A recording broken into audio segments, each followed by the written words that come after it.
compartir con ustedes esta clase de preparación para privados en el derecho civil y procesal civil.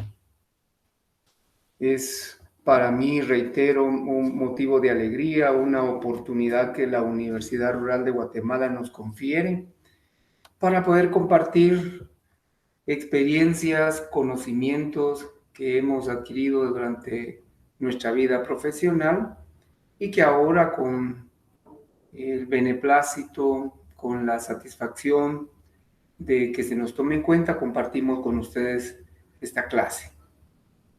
Hemos también proyectado alguna información importante en relación a solicitud de inscripción, reinscripción y programas especiales de la Universidad Rural de Guatemala. Espero que hayan tomado nota de esos informes que les hemos proyectado. Muy bien,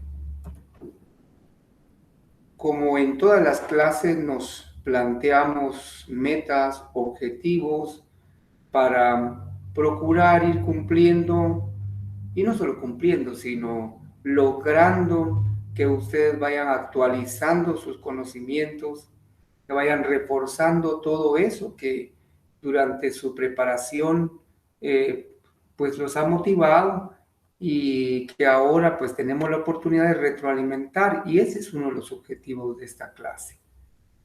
Retroalimentar conocimientos jurídicos en relación a la familia, sus instituciones y relaciones jurídicas, por supuesto con las disposiciones sustantivas reguladas principalmente en el Código Civil, de los artículos del 78 al 368 de nuestro Decreto Ley 106.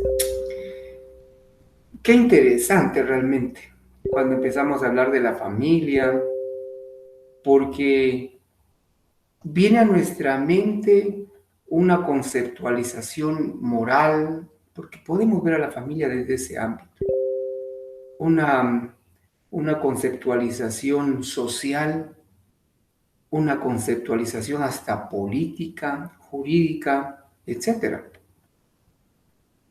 Veamos lo que podemos recordar y argumentar en relación a la familia. Un tema muy importante y bueno, nadie de los que estamos interactuando por esta vía podemos evadir, podemos negar que seamos parte de una familia. Todos somos parte de la familia. Y hoy es nuestro tema central, uno de los temas que vamos a desarrollar.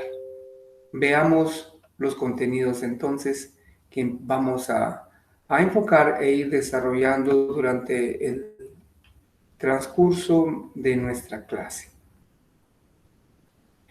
Para hablar de la familia tendríamos que pensar cómo se originó la familia. Y para ello tenemos que retrotraernos mucho al tiempo, a los primeros estadios sociales. Y por eso es de que los diversos escritores siempre indican que la familia abarca campo de la sociología. Y si ustedes recordarán las clases de sociología, el origen del hombre, etc., ustedes traen a su mente que los inicios realmente de la familia se puede retrotraer, encuadrar en las tribus, en las fatrias, en los primeros grupos sociales que existieron.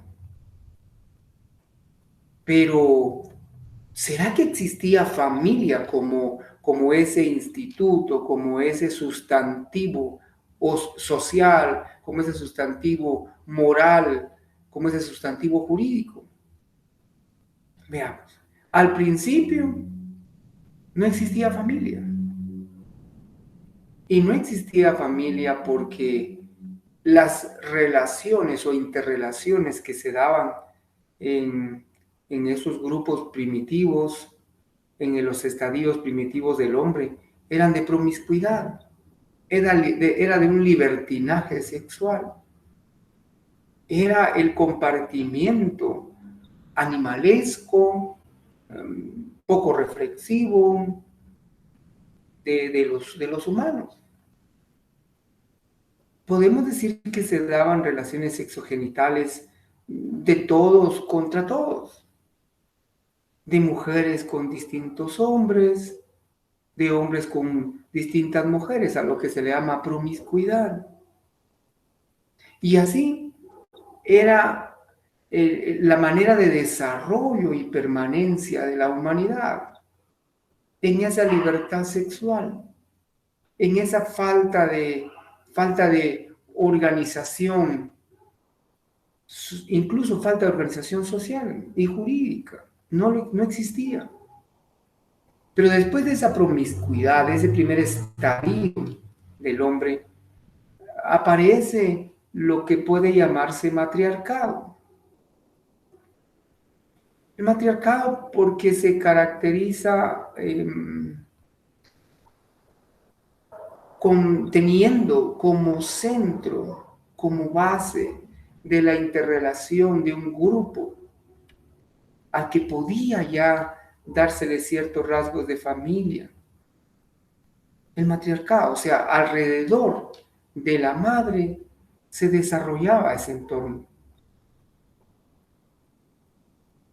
Bueno, pero el matriarcado no era exactamente una familia, era una manera de vincular a los descendientes, de vincular a esos descendientes con la creación o reproducción humana. Realmente uno de los primeros pasos, de los primeros estadios de la familia está cuando se va generando la monogamia. Y esa monogamia es una base de familia en la que ya se va teniendo digamos, cierta diferenciación de con quién va a mantener una relación un hombre y una mujer, o una mujer específicamente. Veamos. Siempre respecto al origen de la familia, hay diversas opiniones, hay diversas teorías, hay diversas creencias, pero una opinión que es la más acertada, la que más se ha atendido, es la que ve estas etapas y sostiene que al inicio predominó la promiscuidad, como lo habíamos mencionado, y por supuesto que era imposible concebir un tipo de familia en esa convivencia primitiva. Era imposible determinar también la filiación paterna. Lo que es seguro es que el sexo femenino es la madre. Eso es innegable. Pero ¿cómo determinar la filiación paterna cuando era un desorden las relaciones sexogenitales en ese estadio? Y luego, como ya lo estábamos enfocando, surge el matriarcado, con distintas formas de matrimonios, pero generalmente grupales. Y la filiación paterna no podía determinarse tampoco, porque ¿cómo determinarse si la convivencia es de varios hombres con una mujer o varias mujeres con varios hombres? Por eso cuando uno escucha o se da cuenta de determinadas conductas que en la actualidad incluso se están adoptando. La poligamia, el compartir con varias mujeres, con varios hombres. Como que se estuviera en una acción retrógrada, retrocediendo a esos estadios. Y bueno, como ejemplo, Hemos tenido algunos casos en los que no es posible determinar la filiación paterna cuando tramitamos algún juicio ordinario de filiación y paternidad extramatrimonial, porque a veces la mujer ha compartido sexogenitalmente con 2 o 3 o más personas, entonces se demanda uno y el examen de ADN da un resultado negativo, pues tiene que plantear la acción en contra del otro. Pero eso, les digo, es como regresar a esa época de relación eh, poligámica. Qué difícil determinar la filiación paterna. Veamos que otra de esa opinión en relación al origen de la familia. Veamos que la monogamia realmente se va constituyendo como base de la familia como se concibe en la actualidad. Para el alemán, el jurista Engel, antes de 1870 no existió una historia de familia. Predominó el influjo de la influencia de los 5 libros de Moisés que enfatizaban, que se sustentaban en la familia patriarcal. Esto es un indicio, uno de los indicios más antiguos de familia. Veamos, del 1870 hacia acá, se ven ya los primeros, digamos, las primeras actitudes, las primeras relaciones que podrían tenerse como monogámicas y que pudieron haber dado origen a la familia. ¿Y qué es familia? Para conceptualizar lo que es familia, es necesario, la familia podemos conceptualizarla desde distintos aspectos, de distintos ámbitos. Desde el ámbito social, como les decía, desde el ámbito moral. Veamos que un concepto de familia es el vínculo que une a los individuos que llevan la misma sangre. Podríamos tener esa conceptualización como una conceptualización de índole biológica, que la familia es el vínculo que une a individuos, a personas, por la sangre, porque llevan la misma sangre. Podemos ver también una conceptualización social, y desde el punto de vista social, podemos conceptualizar la familia como el microsistema que va generando relaciones estrechas entre personas que nacen de un mismo progenitor o progenitora. Es entonces el microsistema social que sirve para mantener o para determinar la base, el núcleo de la sociedad. Y así podemos ir generando definiciones. Legalmente, ¿qué es familia? La familia es el vínculo jurídico que une a personas que descienden de padre y madre y que mantienen relaciones jurídicas entre sí. Familia, desde el ámbito jurídico. Y la importancia de la familia y de su regulación jurídica. Indistintamente de la referencia conceptual, sea moral, sea social, sea legal, la familia sí constituye el núcleo de toda sociedad política y jurídicamente organizada. Sí constituye esa base. Y su importancia, ser el núcleo sociojurídico, y también es base de un cúmulo, de un conjunto de actividades y relaciones jurídicas del individuo o de los individuos entre sí.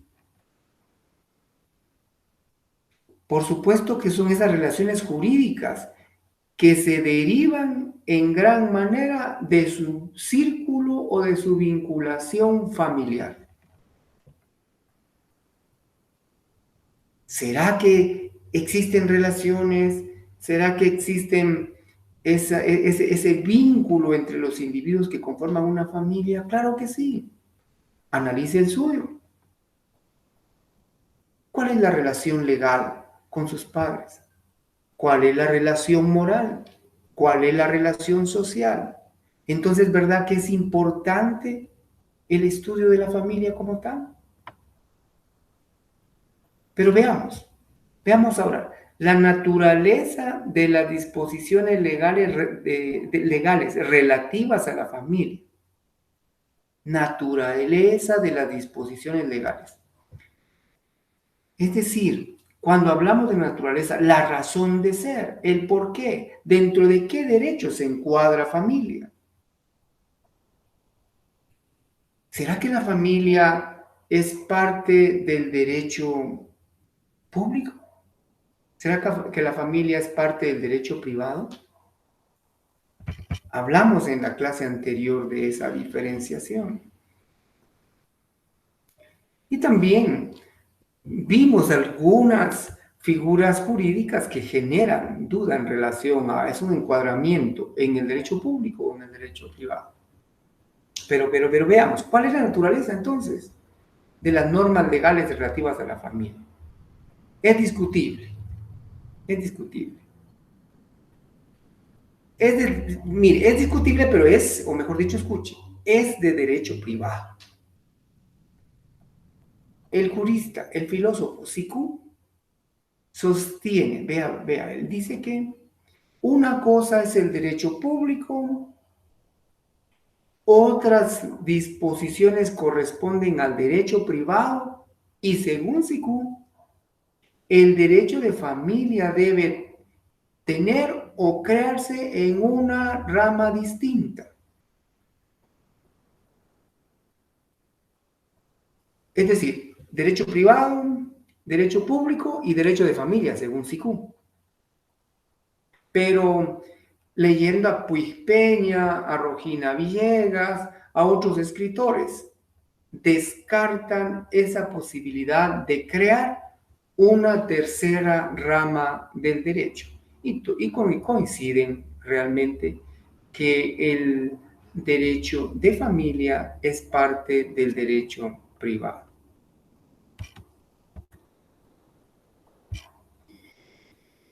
Muy bien.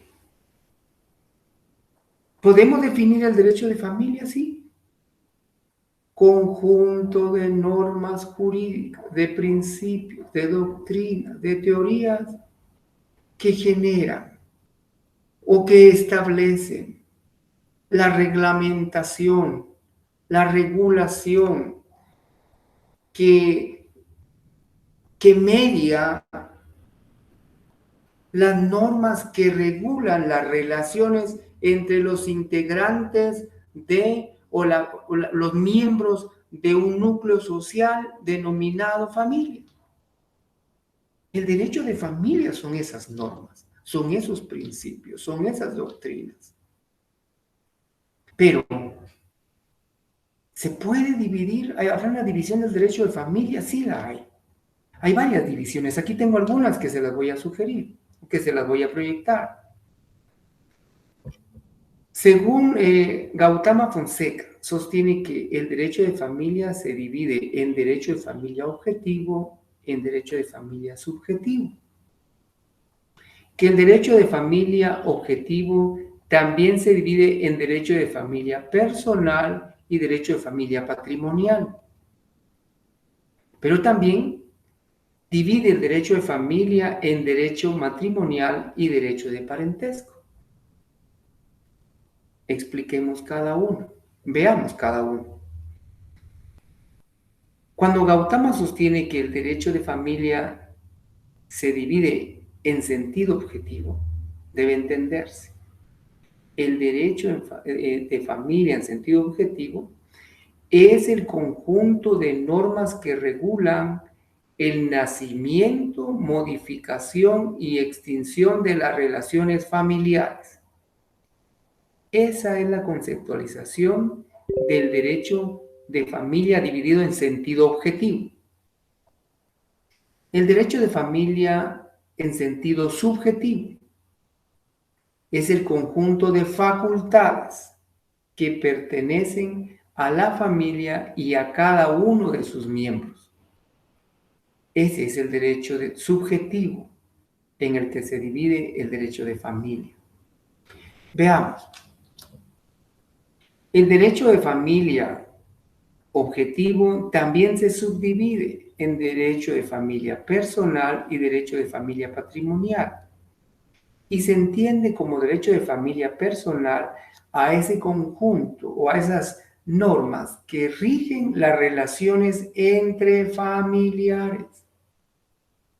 Mientras que el derecho de familia patrimonial ordena el régimen económico de la familia. Una división más del derecho de familia. Derecho matrimonial, que comprende las normas que regulan lo relativo al matrimonio y relaciones entre cónyuges, la unión de hecho, etc.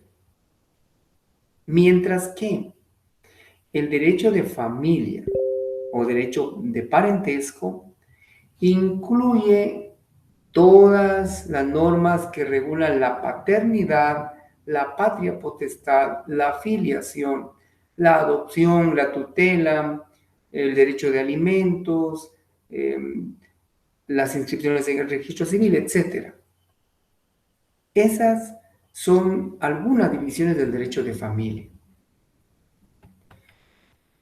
¿Cuál es su regulación legal? El Código Civil nos tiene regulado en un capítulo el derecho de familia, pero también la Constitución. La Constitución Política de la República de Guatemala regula todo lo de la familia del artículo 47 al 56. En el desarrollo de la clase vamos a ir enfocando varios de esos artículos. Muy bien. Ingresamos, siempre hablando dentro del derecho de familia, al mundo del matrimonio. El matrimonio, empecemos por su etimología. Del latín matrimonium, que se subdivide en matriz y munium, es decir, el significado es madre y carga. Y no dista de ser una realidad, porque ¿acaso no a consecuencia del matrimonio viene la descendencia, vienen los tesoros y esa principal carga de la descendencia es la que lleva la madre? Entonces sí, la etimología realmente nos acerca a una realidad. Matriz munium, madre y carga, es el origen de la palabra, el origen etimológico de esa palabra. ¿Cuáles son los criterios para determinar la naturaleza jurídica del matrimonio? Naturaleza jurídica del matrimonio. Cuando hablamos del por qué, cuando hablamos de naturaleza jurídica nos pregunté ¿por qué? ¿Por qué el matrimonio? ¿Cómo surge el matrimonio? ¿Será un negocio? ¿Será un contrato? ¿Qué es? Veamos. Hay tres criterios, hay más, pero de los que hemos leído, lo que vemos más importantes. Estos criterios para determinar la naturaleza jurídica de las normas que regulan el matrimonio. Para algunos juristas, el matrimonio es un contrato. Porque sostienen ellos que si hay consentimiento para contraer matrimonio y ocurre disenso, desacuerdo entre las partes, entonces puede destruirse, es decir, rescindirse ese contrato. Es discutible porque el matrimonio genera obligaciones morales, no patrimoniales. Genera obligaciones familiares, no necesariamente económicas. Pero aunque usted no lo crea, Hay legislaciones en otros países del mundo, déjenme mencionar Australia, déjenme mencionar México, algunos estados de México, donde el matrimonio realmente es un contrato. Me enteré por algunas cuestiones de parientes que uno tiene en otros países que comparten contractualmente con una persona, con una mujer. Realmente que esto riñe con la moral, riñe con la naturaleza jurídica del matrimonio en Guatemala. Y no se vale porque el matrimonio no es para un rato, si no fuera un contrato. El matrimonio no es para sacar ventaja económica, si no fuera un negocio. Entonces sí sería un contrato. Pero bueno, este es uno de los criterios en relación a la naturaleza jurídica del matrimonio, que es un contrato.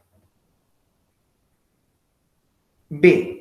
Tenemos también otro, el criterio que lo tenemos identificado como un acto jurídico.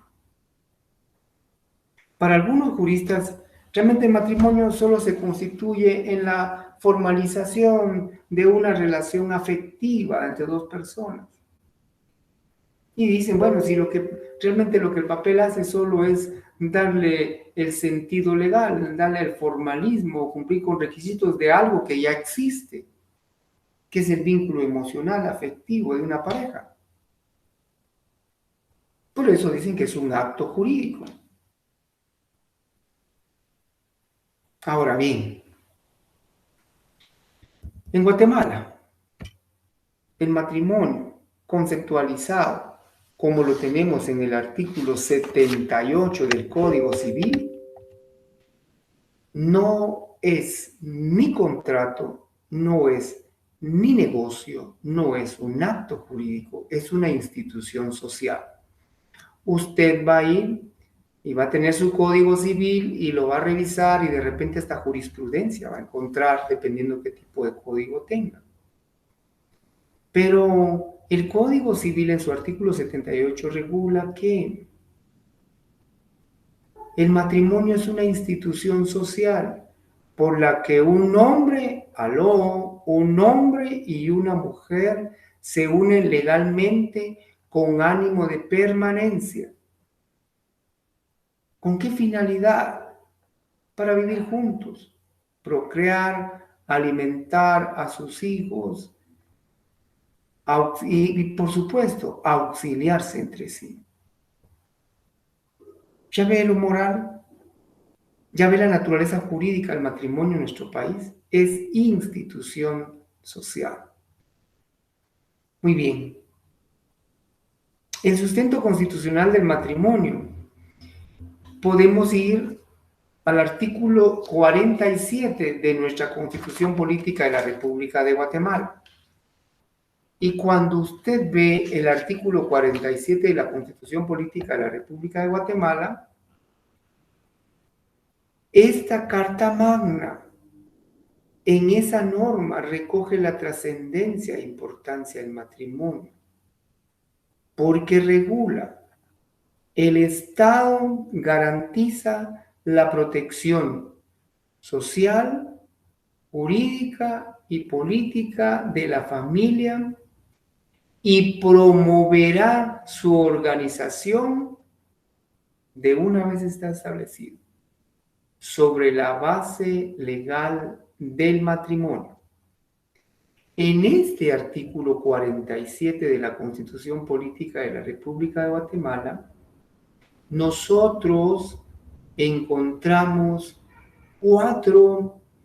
así lo interpreto y se lo comparto, cuatro requisitos constitucionales necesarios para que el Estado proteja a la familia. Y esos requisitos son, uno, que esa familia se desarrolle sobre la base del matrimonio. Dos, sobre la igualdad de derechos.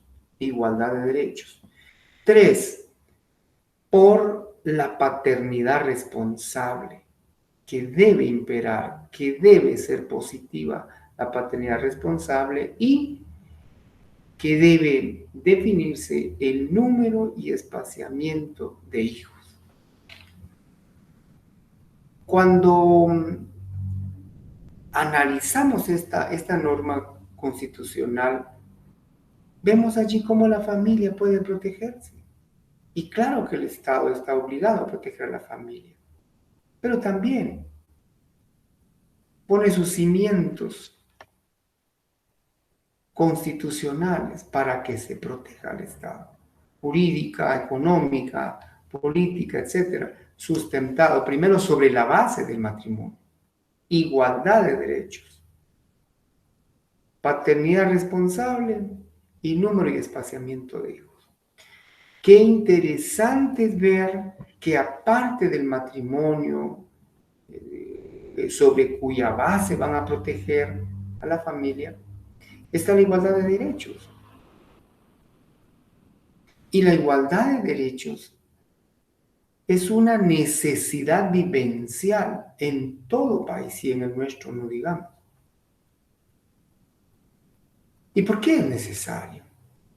Porque no podemos vivir del matriarcado, porque tampoco podemos estar en el patriarcado, porque tenemos que pensar que debe imperar el principio de igualdad en las relaciones entre hombre y mujer, y no digamos en la familia.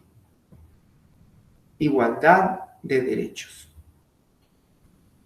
Muy bien, y la paternidad responsable, porque no es solo de engendrar hijos y que vengan y que pasen penas y que miren qué comer o tomar los adagios que usted escucha. Cada niño nace con el pan bajo el brazo, es mentira, si no se trabaja no se come. Por eso paternidad responsable.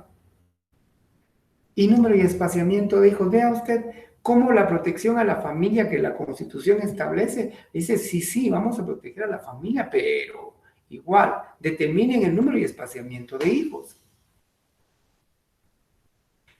Cada pareja debe pensar cuál es su posibilidad económica real. ¿Para qué? Para poder proveer la manutención necesaria para los hijos que van a procrear.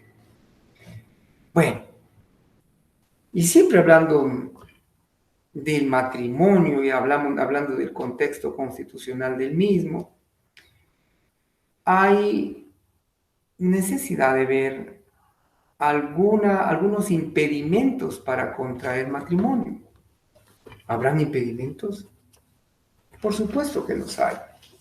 Y esos impedimentos son de naturaleza civil, pero también los hay de naturaleza penal. El artículo 88 del Código Civil debe tenerse en cuenta que hay algunos temas, algunas regulaciones, algunos contenidos de este artículo que han sido derogados. Téngase en cuenta que fue derogado el numeral 1, primero y segundo. Ese artículo por el artículo 4 del decreto 13-2017. Entonces no vamos a leer, no vamos a interpretar, no nos vamos a entretener con esos dos numerales del artículo 89, porque también son algunas limitaciones para contraer matrimonio, y del artículo 88 del Código Civil. En el 89 vamos a encontrar ilicitud, ilegalidad para contraer matrimonio. Y en el artículo 88, algunos casos de insubsistencia. ¿Cuándo es insubsistente el matrimonio? La ley preceptúa que tienen impedimento absoluto para contraer matrimonio. ¿Quiénes? Los parientes consanguíneos en línea recta y en lo colateral, los hermanos y medios hermanos. Por eso es de que como cuando pedimos o cuando se va a celebrar un matrimonio, se solicitan los nombres de abuelos, paternos y maternos de los contrayentes para evitar incurrir en lo que establece el numeral primero del artículo 88 en relación a impedimentos absolutos para contraer matrimonio. ¿Quiénes otros no pueden contraer matrimonio? Los ascendientes y descendientes que hayan estado ligados por afinidad y las personas ya casadas y las unidas de hecho con personas distintas de su conviviente mientras no se haya disuelto legalmente esa unión. Esos son los casos de insubsistencia. La ilicitud, como mencionamos ya, es ilícito desde el numeral cuarto al séptimo del artículo 89. El numeral primero y segundo indicamos ya que fueron derogados por el decreto 13/2017. Muy bien, igual hay el numeral tercero, existe una sentencia de la Corte de Constitucionalidad en sentencia de 1 de junio del año 2010 y por esa inconstitucionalidad fue derogado ese numeral del artículo ya precitado. Por lo tanto,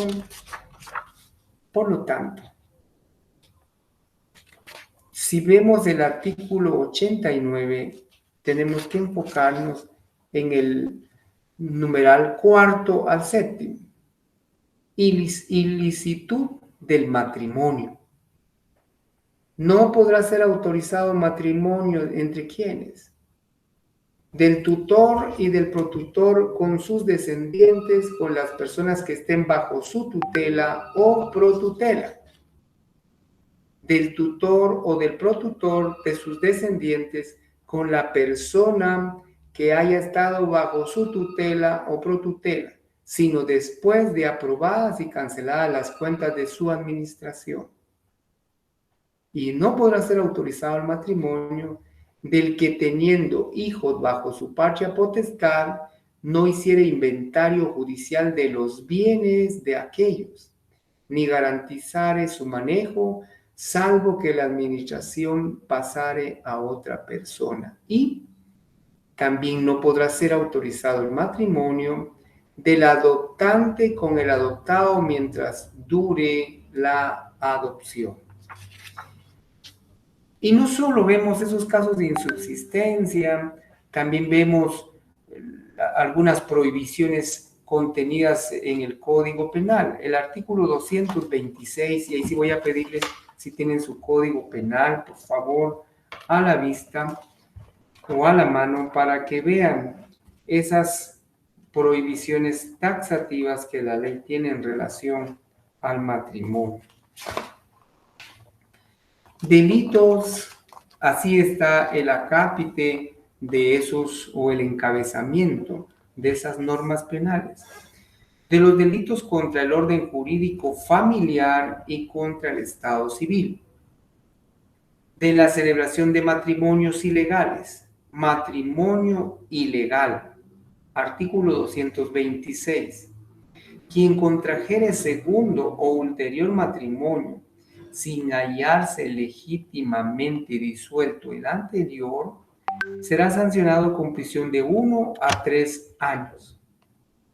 Igual sanción se impondrá a quien siendo soltero contrajere matrimonio a sabiendas con persona casada. El artículo 227 establece la ocultación de impedimentos. Quienes contrajeren matrimonio sabiendo que existen impedimentos que causan su nulidad absoluta, serán sancionados con prisión de 2 a 5 años. Y así podemos ir viendo algunos delitos contra el bien jurídico, familiar y específicamente contra el Estado civil. Hay simulación de matrimonio, tenemos celebración ilegal, la simulación de matrimonio es algo que sí ocurre de manera frecuente en nuestro país. ¿Y cuándo hay una simulación de matrimonio? Quien engañando a una persona simular el matrimonio con ella será sancionado con prisión de 1 a 4 años. Con igual pena será sancionado quienes con ánimo de lucro, otro propósito ilícito o con daño a tercero contrajeren matrimonio, exclusivamente para cualquiera de esos efectos, con ánimo de lucro, sin perjuicio de las otras responsabilidades que pudieran derivarse de su acción. Hemos visto simulaciones de matrimonio.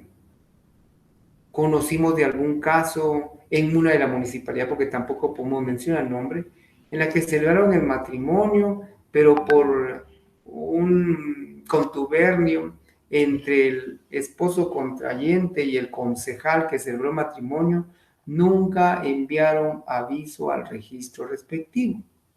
Simularon el matrimonio con algunos fines que no vamos a entrar en detalle. Y de repente la persona afectada, la mujer afectada, requirió nuestros servicios, verificamos ese extremo y tuvimos que iniciar la acción penal correspondiente.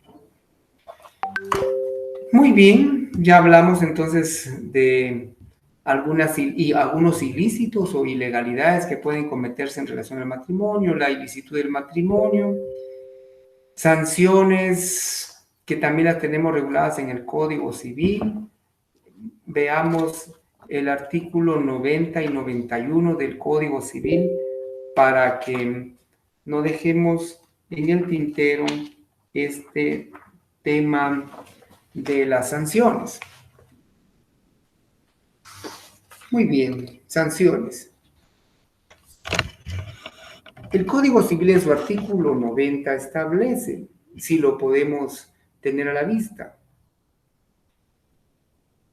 si no obstante lo prescrito en el artículo anterior, o sea, 88, 89 de este código, el matrimonio será válido, pero tanto el funcionario como las personas culpables de la infracción serán responsables de conformidad con la ley. Y las personas a que se refieren los incisos numerales cuarto y quinto perderán la administración de los bienes de los menores y no podrán sucederles por intestado. Esas sanciones son para quienes autoricen matrimonios existiendo la prohibición legal contenida en el artículo 89 del Código Civil. Muy bien. Si el funcionario que incurra en el acto tuviere conocimiento de la existencia de algún impedimento legal, ya por razón de su oficio o por denuncia ante el Ministerio Público o de cualquier persona, ordenará la suspensión de las diligencias matrimoniales y no podrá proseguirlas sino hasta que los interesados obtengan resolución favorable por la autoridad competente. Si la denuncia no fuere ratificada, quedará sin efecto. Es decir, que cuando exista algún impedimento, el funcionario que tenga conocimiento de ello debe suspender la celebración del matrimonio. Y así podemos ir viendo algunas ilicitudes, algunas sanciones como las que ya leímos en relación al matrimonio. Bien, vamos a avanzar. Ya vimos impedimentos para contraer matrimonio, hablamos de casos de insubsistencia, hablamos de ilicitud del matrimonio también, de las sanciones, hablamos de esas sanciones. Ahora veamos, por favor, el artículo 437 del Código Penal. Veamos si estamos en contexto con el tema. Establece el artículo 437 del Código Penal.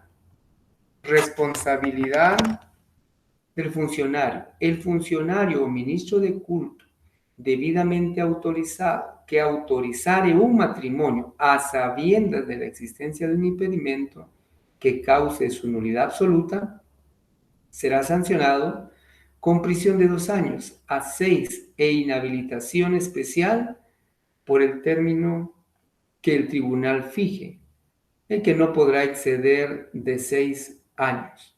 Si el funcionario o ministro de culto hubiese obrado culposamente, será sancionado solamente con multa de 200 quetzales.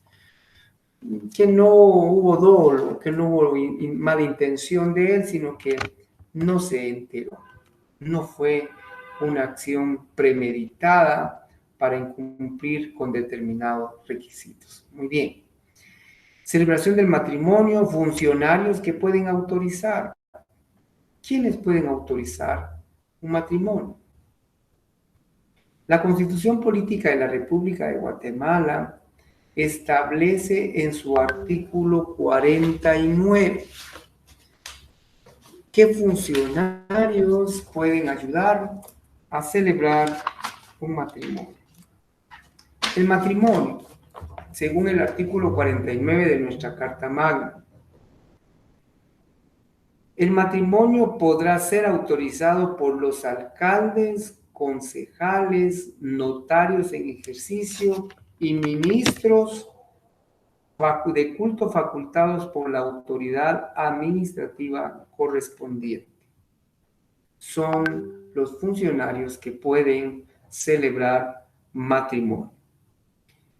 Muy bien, pero no solo veamos el artículo 49, veamos también, por favor, si tienen su código civil.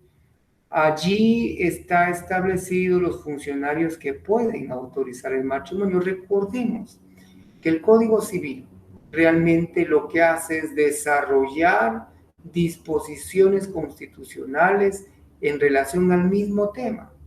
El 49 es constitucional, el 92 lo desarrolla. Y el matrimonio, de una vez establece, debe autorizarse por el alcalde municipal o el concejal que haga sus veces o por un notario hábil legalmente para el ejercicio de su profesión. También podrá autorizarlo el ministro de cualquier culto que tenga esas facultades otorgadas por la autoridad administrativa que corresponda. Muy bien, allí otra vez tendríamos que pensar que si existe un matrimonio ilegal, habría que ir al artículo 230 del Código Penal e ir viendo esos extremos. ¿Y cuáles son las formalidades? ¿Cuáles son las formalidades para la celebración del matrimonio? Las personas civilmente capaces que pretendan contraer matrimonio lo manifestarán así ante el funcionario competente de la residencia de cualquiera de los contrayentes, quien recibirá bajo juramento de cada uno de ellos legalmente identificados declaración sobre los puntos siguientes y hará constar esos puntos en el acta respectiva. Nombres de los padres y de los abuelos si lo supieran. ¿Por qué razón? Porque es necesario determinar que no exista un matrimonio, que no sea un matrimonio entre parientes. Muy bien, aparte de los padres, nombres de los padres, los abuelos si lo supieran, ausencia, deben de explicarlo de manera clara, ausencia de parentesco entre sí, que no sean familiares, porque eso impide la celebración del matrimonio. Además, no tener ningún otro impedimento legal para contraerlo. Por ejemplo, que tenga un matrimonio anterior y que no se haya divorciado, que no haya sido declarado nulo el mismo también. Aparte de ello, el régimen económico que van a adoptar. o a la escritura con las capitulaciones si fuera el caso, y la manifestación expresa de que no están legalmente unidos, de hecho, con terceras personas. Son los requisitos que la ley establece para la celebración del matrimonio. Y así seguimos, artículo 95, 96 al 107 del Código Civil. Luego reiteramos 226, 227, 228 del Código Penal para que veamos las ilegalidades que pueden cometerse con matrimonios simulados, cuando existan prohibiciones, etcétera, etcétera.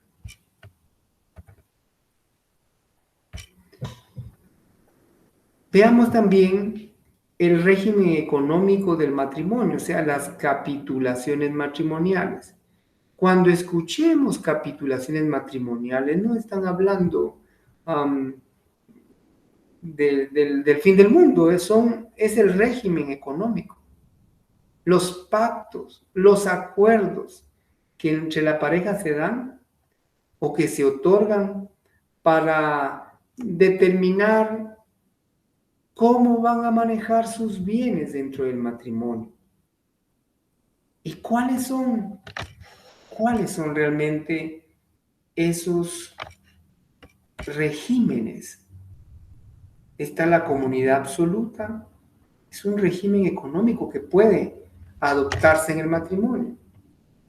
Separación absoluta, comunidad de gananciales, ahí puede darse también la alteración de capitulaciones matrimoniales y está el régimen subsidiario.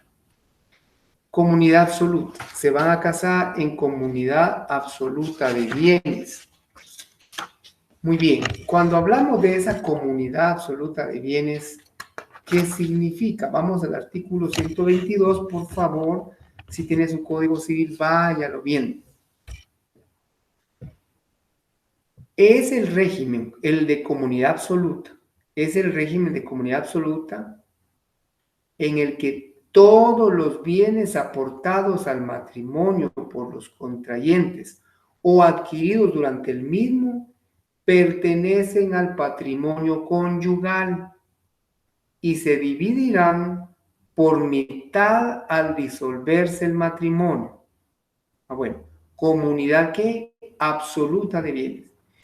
Todos los bienes que aporta la esposa, que aporta el esposo, se convierten en patrimonio conyugal. O sea, todos los bienes que son parte de ese matrimonio, patrimonio conyugal. Y si se da alguna disfuncionalidad y no pueden seguir viviendo, y si hay que divorciarse, entonces hay que dividirlo a la mitad de cada uno, 50% de cada uno de los cónyuges. Pero está también la separación absoluta. Esta separación absoluta es el régimen de separación absoluta en que cada cónyuge conserva la propiedad y la administración de los bienes que le pertenecen y será dueño exclusivo de los frutos, productos y acciones o accesiones de los mismos. Esto es cada quien con sus bienes, la separación absoluta. No hay posibilidad de que esos bienes pasen a ser patrimonio conyugal. No. Cada quien administra y mantiene la propiedad sobre sus propios bienes. Serán también propios en esta comunidad, en esta separación absoluta, como régimen económico del matrimonio, serán también propios de cada uno de los cónyuges los salarios, saldos, evoluciones y ganancias que se obtuvieren por servicios personales o en el ejercicio del comercio o industria. Prácticamente sería una convivencia solo corporal, solo de compañía. Es una dama o un caballero de compañía por determinado tiempo. Bueno, no, tal vez estoy yendo a extremos, pero es un matrimonio de poca confianza, cada quien con sus propios bienes.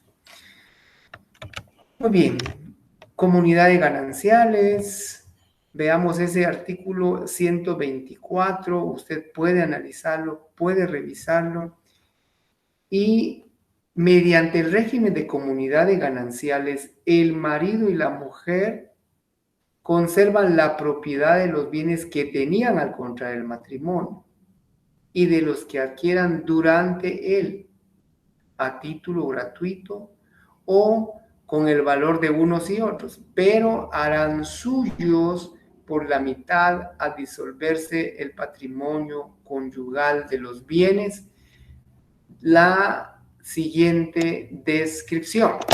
¿Qué bienes harán suyos por la mitad? Y en esa norma vamos a encontrar que si el régimen económico es de comunidades gananciales, al divorciarse, ¿qué le pertenece a cada uno? Los frutos de los bienes propios, los que se compren o se permuten con esos frutos, y lo que se adquiera por cada cónyuge con su trabajo, empleo, profesión o industria. Tiene mucha similitud con el régimen de separación absoluta. Alteración de capitulaciones. ¿Se podrá? Ya celebrado el matrimonio, ya hay un régimen económico establecido, pero los cónyuges tienen derecho irrenunciable de alterar, de cambiar las capitulaciones matrimoniales y adoptar otro régimen económico del patrimonio conyugal durante el matrimonio. La modificación de las capitulaciones matrimoniales deberá hacerse por medio de escritura pública que se inscribirá en los registros respectivos y solo perjudicará a terceros desde la fecha de su inscripción. O sea, sí puede cambiarse el régimen económico. Régimen subsidiario. Bueno, ¿cuál es ese régimen? Si se contrae matrimonio, ¿qué es lo que generalmente sucede?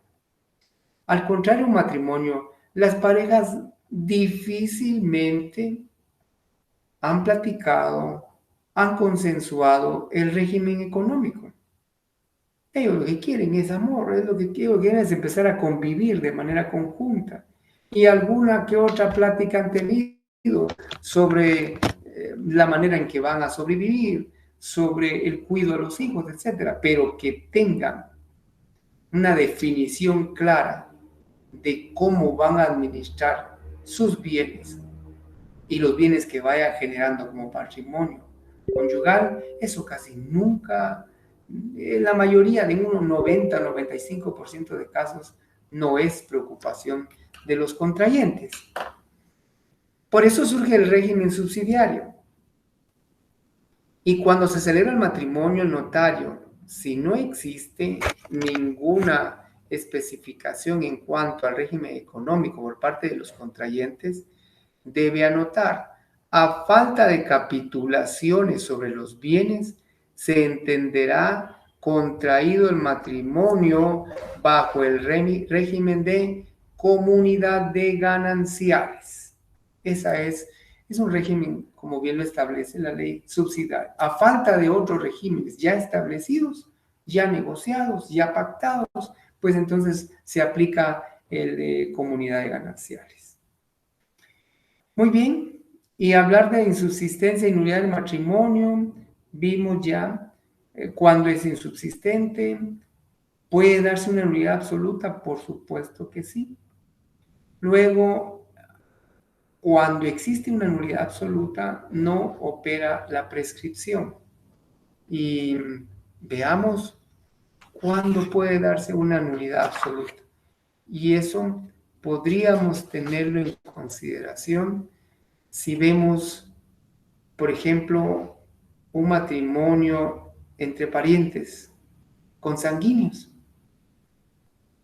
Si la ley establece que es insubsistente ese matrimonio, indistintamente que se plantee la acción 1 año, 2 años después, o 3 o 40, no prescribe, no opera la prescripción en contra de ese matrimonio que incumplió con entender que no puede darse entre parientes el matrimonio.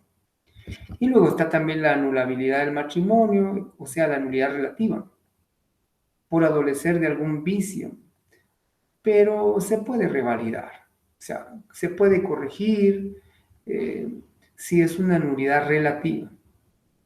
Veamos, por ejemplo, el artículo 145 nos puede apoyar con el tema de esa nulidad relativa. Si podrían ir ustedes al Código Civil y que veamos el artículo ya precitado, el 145, anulabilidad del matrimonio. ¿Cuándo es anulable el matrimonio? Primero, cuando uno o ambos cónyuges han consentido por error, dolo o coacción, porque no se tenía el consentimiento claro, el conocimiento claro del parentesco. Dos primos hermanos que son producto de una relación extramatrimonial de sus parientes, de sus padres, de repente sin conocerse se encuentran bien, se enamoran y se casan. Puede darse una anulabilidad del matrimonio por error. Por dolo es cuando hay la premeditación de querer hacer las cosas. Por coacción cuando se es obligado. Es obligado a contraer matrimonio. Muy bien. Anulabilidad relativa. También es anulable el matrimonio del que adolezca de impotencia absoluta o relativa para la procreación. Si una de las parejas, el hombre más generalmente, padece de una disfunción eréctil o de una impotencia absoluta para la procreación, y siempre que por su naturaleza sea perpetua, sea permanente, que sea incurable y que sea anterior al matrimonio, entonces ahí también puede operar la anulabilidad del matrimonio. De cualquiera de las personas que padezca de incapacidad mental al celebrarlo, y también del autor, cómplice o encubridor de la muerte de un cónyuge con el cónyuge sobreviviente. Puede ser anulable también. Error o dolo. Cuando hemos platicado de error o dolo, el error que hace anulable el matrimonio es el que recae sobre la identidad personal del otro contrayente, o se produce por la ignorancia de algún defecto sustancial del mismo, de tal gravedad que haga insoportable la vida en común o constituya un peligro para la prole, para los descendientes. La acción de nulidad que nace del error o del dolo solo puede deducirse por el cónyuge engañado. Si uno de los dos cónyuges sabía que no podía celebrarse el matrimonio y aún así lo propició, pues el cónyuge engañado puede iniciar la acción de nulidad. ¿En qué plazo? Eso sí, dentro del plazo de 30 días de haberse dado cuenta del error o dolo, no a partir del matrimonio. Él no supo que eran primos o que eran hermanos. No supo. Entonces, en determinado tiempo, de repente se entera, tiene partidas de nacimiento y todo. A partir del momento que se entere de ese error, puede plantear la nulidad del matrimonio. Y así podemos seguir con una serie de normas que nos ayudan a ver a la anulabilidad o la insubsistencia del matrimonio. Muy bien. Continuemos entonces y ahora veamos la consecuencia de la disfuncionalidad del matrimonio. Con permiso.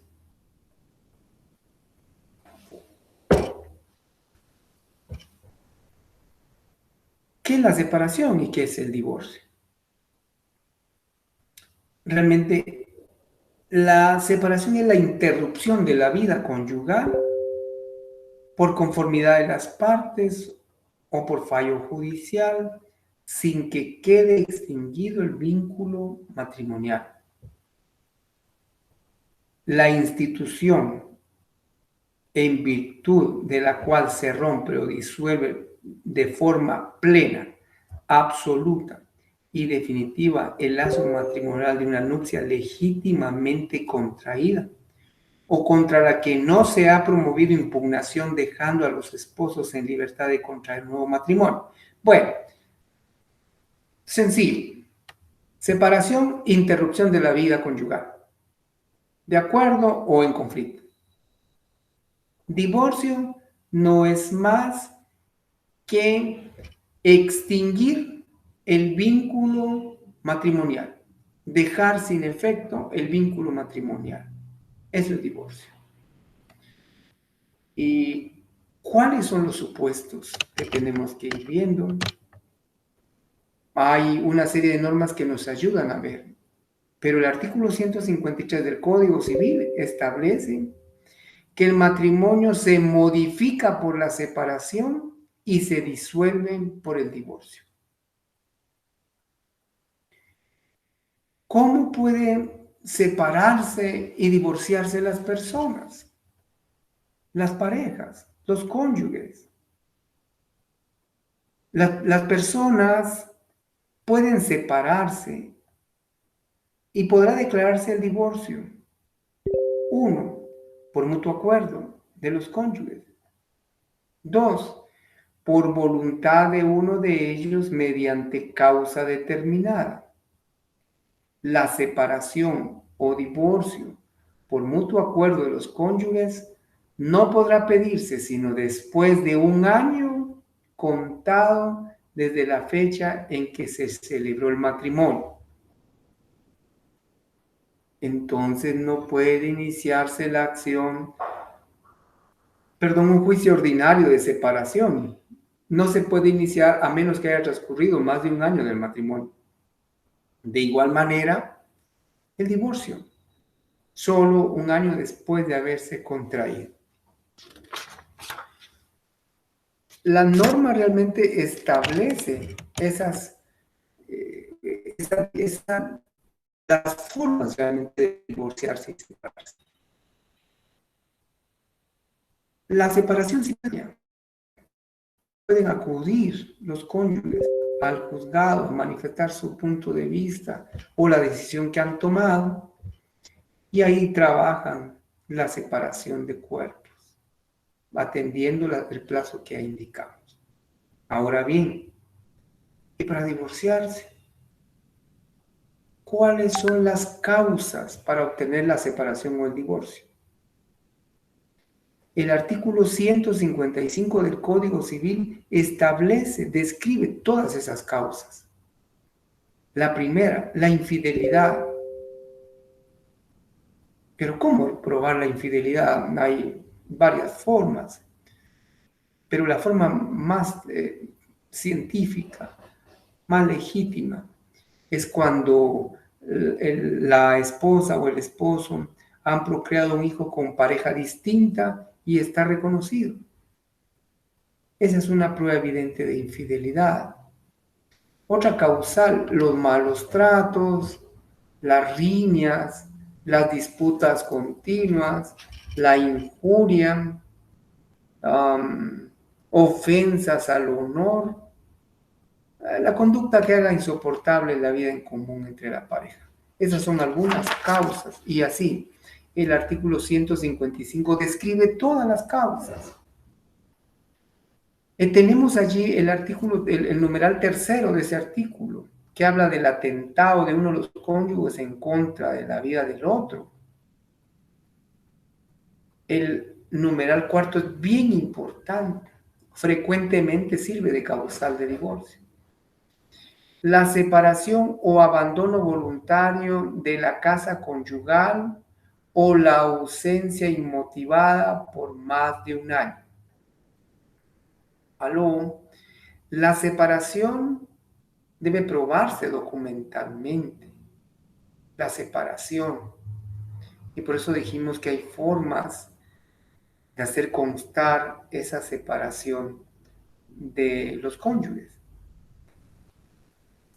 Cuando hablamos de la separación, debemos de tener en cuenta que no estamos hablando de otra cosa que no sea el acuerdo que se dio entre los cónyuges para separarse.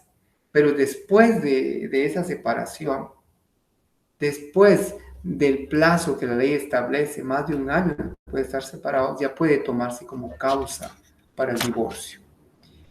Existe mucha jurisprudencia en relación a cada uno de los supuestos, a cada una de las causas para el divorcio.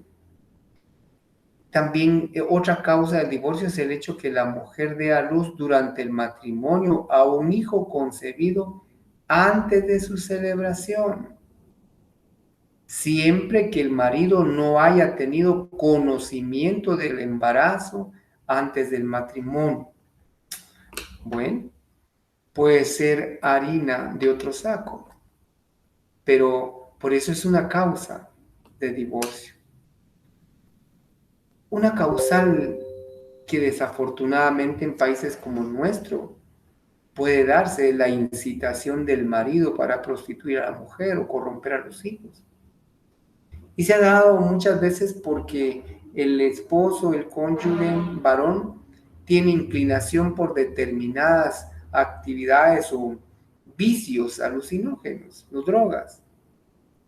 Y para poder mantener, para poder adquirir ese tipo de productos, muchas veces lo que hace es incitar a la prostitución o corromper a los hijos. Bueno, sigamos, por favor. Ya enfocamos estos temas, ya dijimos que el matrimonio se modifica con la separación y se extingue con el divorcio. Los casos en que puede declararse la separación y el divorcio. Por mutuo acuerdo de cónyuges, hablamos después en el plazo de un año y está regulado en el artículo 164, 163 al 166 del Código Civil. Por voluntad de uno de ellos por causa determinada, eso está en el artículo 154 y 165 del Código Civil. Causas para obtener la separación o el divorcio, ya estábamos describiendo cada una de esas causas, que de hecho el artículo 155 tiene reguladas 15 causas para poder plantear el juicio ordinario de separación o de divorcio. Muy bien. Esto es importantísimo. ¿Cuáles son los efectos de la separación y del divorcio? Efectos comunes. Hay efectos propios de la separación y hay efectos propios del divorcio. ¿Cuáles son los efectos comunes que afectan tanto en la separación como en el divorcio? La liquidación del patrimonio del cónyuge inculpable tiene derecho a alimentos.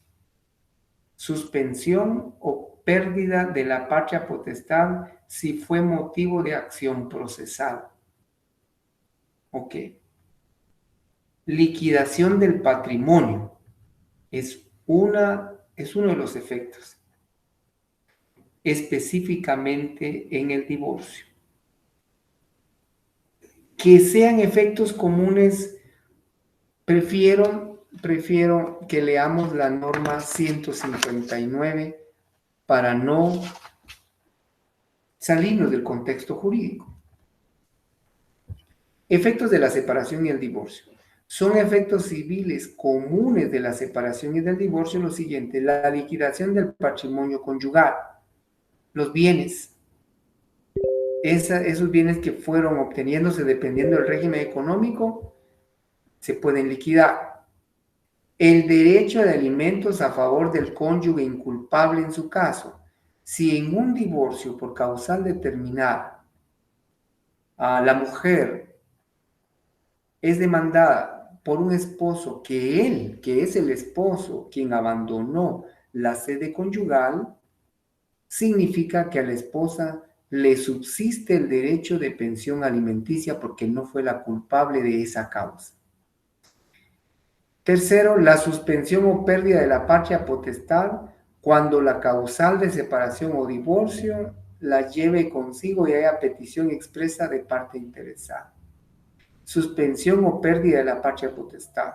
Esas son circunstancias que pueden darse, pero deben tener como base una decisión judicial anterior. Si existe un ordinario de pérdida de la patria potestad o alguna razón legal para que la misma se suspenda esa patria potestad, ese es un efecto también que puede surgir a consecuencia de la separación y el divorcio. Muy bien, efectos propios de la separación los vamos a encontrar en el artículo 160. ¿Cuáles son los efectos propios de la separación? Subsiste el vínculo. El cónyuge inculpable con derecho a sucesión intestada, de la pareja, el que no tenga responsabilidad en la separación, le asiste el derecho a la sucesión intestada. Y por supuesto que como no se ha extinguido el vínculo, con la separación la mujer puede seguir utilizando el apellido de casada. Efectos propios del divorcio: disolución del vínculo. Se extingue, se termina, se acaba el matrimonio. Por supuesto, después de llenarse todos los requisitos que la ley establece. Y deja en libertad para contraer nuevo matrimonio a quienes se hayan divorciado.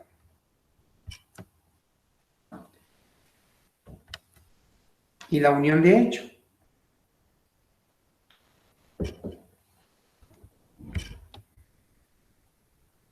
Es una forma de relación entre parejas que es constante también en Guatemala.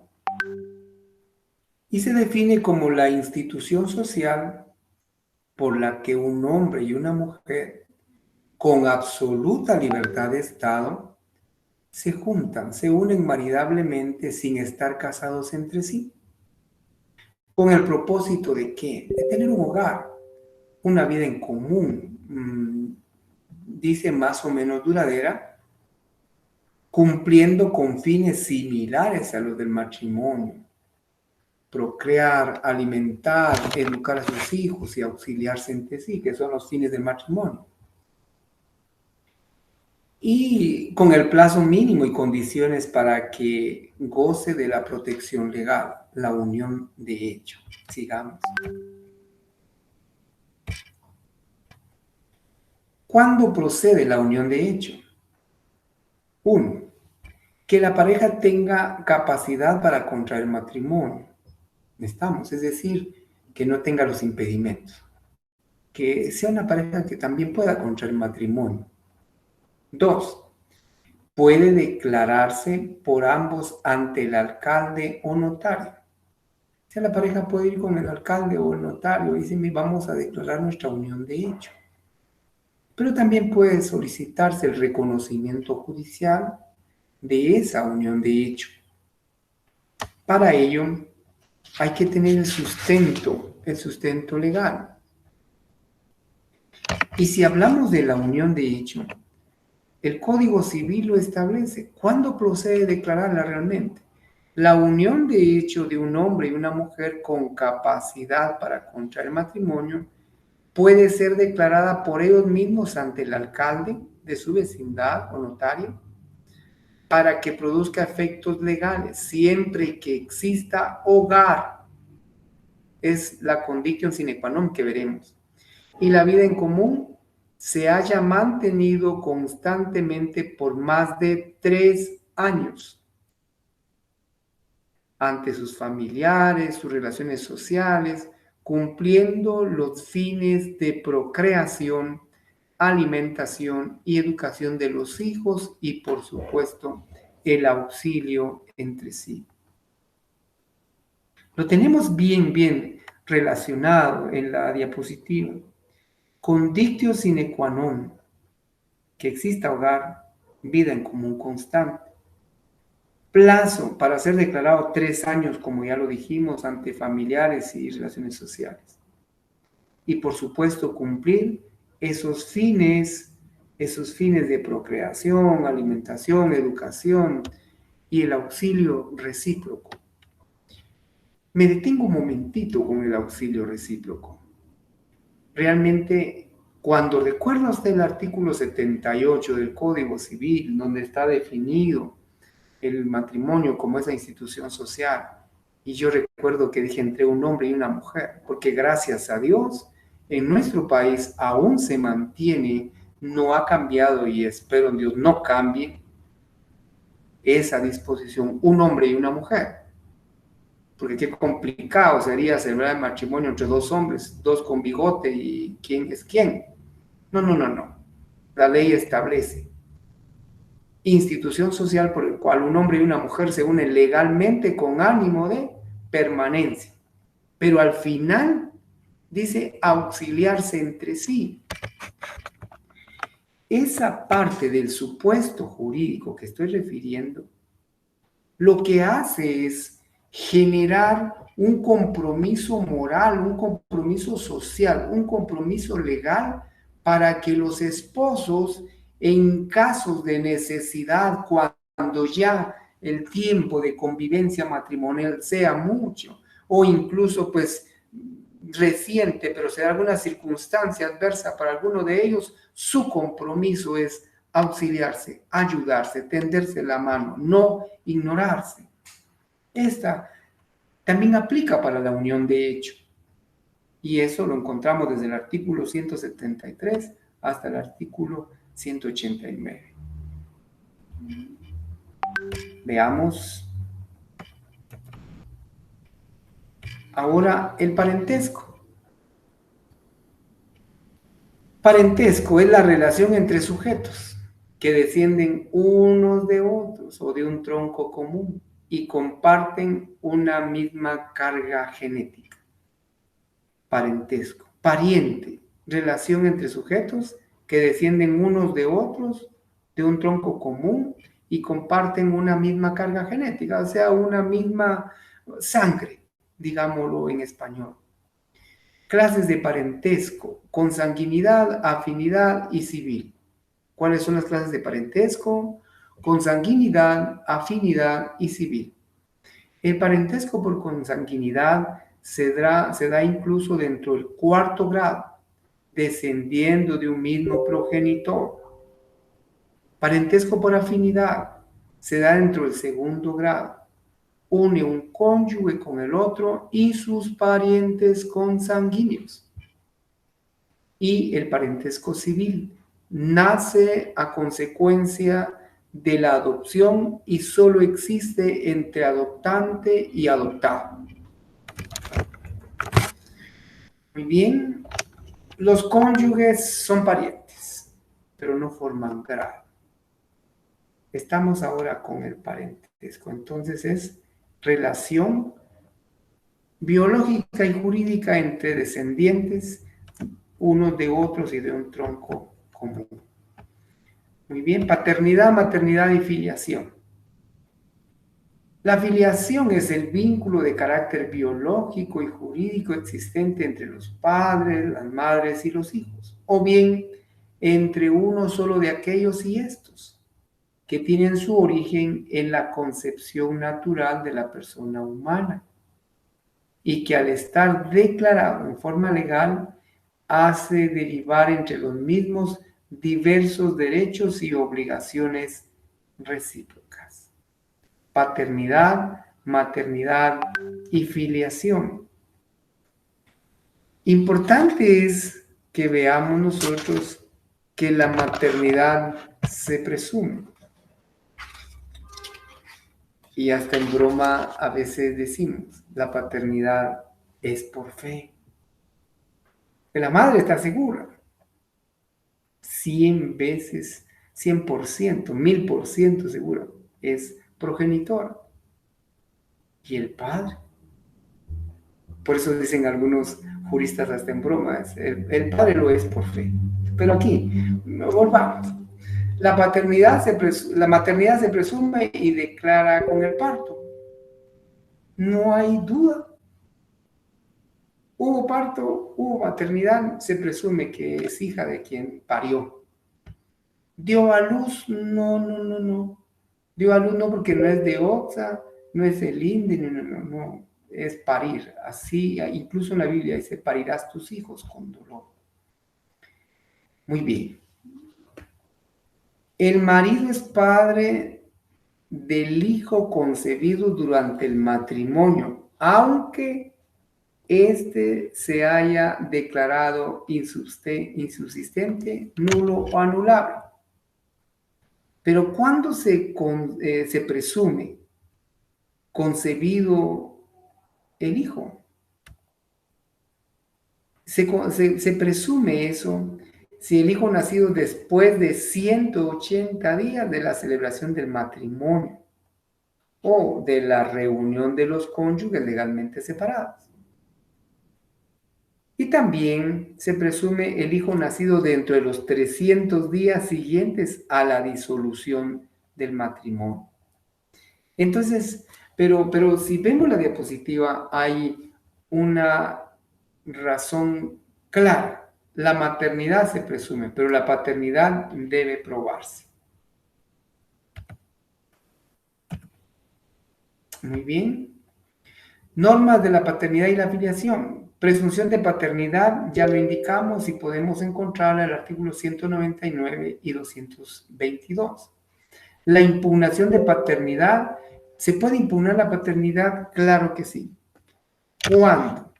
Contra la presunción del artículo anterior no se admite otras pruebas que la prueba molecular genética de ácido desoxirribonucleico, ADN, así como haber sido físicamente imposible al marido tener acceso con su cónyuge en los primeros 120 días de los 300 que precedieron del nacimiento por ausencia, enfermedad, impotencia o cualquier otra circunstancia.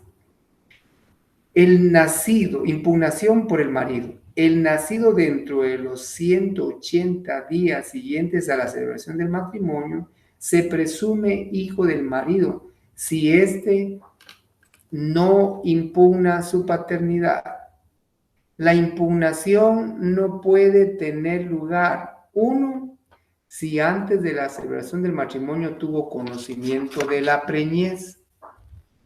Dos, si estando presente en el acto de la inscripción de nacimiento en el registro civil, firmó o consintió que se firmara a su nombre la partida de nacimiento. Y tercero, si por documento público o privado el hijo hubiere sido reconocido. La filiación del hijo nacido después de 300 días de la disolución del matrimonio podrá impugnarse por el marido, pero el hijo y la madre tendrán también derecho para justificar la paternidad de aquel. La acción del marido negando la paternidad del hijo nacido debe hacerse dentro de los 60 días contados desde la fecha del nacimiento, si está presente, o desde el día que regresó a la residencia de su cónyuge, o desde que descubrió el hecho de que estaba un niño inscrito a su nombre. Estamos con lo que establecen los artículos 204 del Código Civil. Clases de filiación. La filiación es matrimonial y extramatrimonial. La filiación voluntaria es aquella que el progenitor realiza sin coacción de ninguna naturaleza y constituyéndose al registro civil del Registro Nacional de las Personas correspondiente. Y es judicial cuando no hay consentimiento y es necesario demandar en ordinario de filiación y paternidad y con sentencia judicial procede esa filiación. ¿Qué es la posesión notoria de Estado? Sencillamente el que se tenga conocimiento en público de la paternidad de determinada persona en relación a un nuevo ser.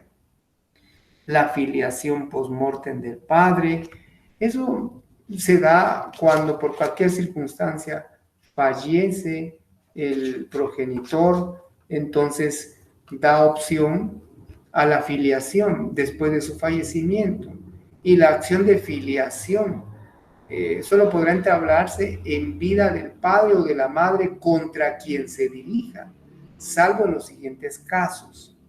Cuando el hijo sea póstumo, bueno, que ha nacido después del fallecimiento del papá.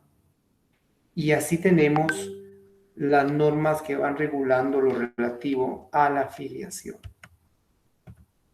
Muy bien, estamos con el tiempo cumplido. Solo quiero suplicarle a los jóvenes, por favor, a los futuros abogados, que lean estas cuestiones a resolver y que por favor comiencen a trabajarlas, a leer como parte de su retroalimentación.